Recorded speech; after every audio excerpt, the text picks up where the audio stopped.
NOAA Weather Radio All Hazards Warning Device for station WXL 39 in Allentown, Pennsylvania.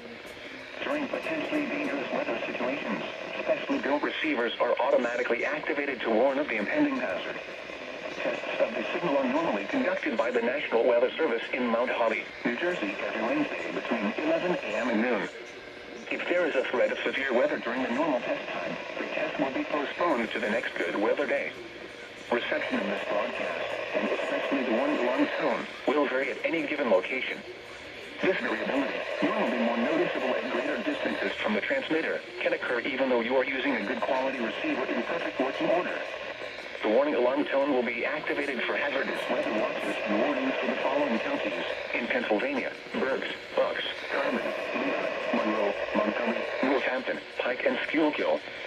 And in New Jersey, Hunterdon, Mercer, Morris, Somerset, Sussex, and Warren. This concludes the weekly test of NOAA Weather Radio All Hazards, station WXL 39 in Allentown, Pennsylvania. Thank you for listening to NOAA Weather Radio All Hazards.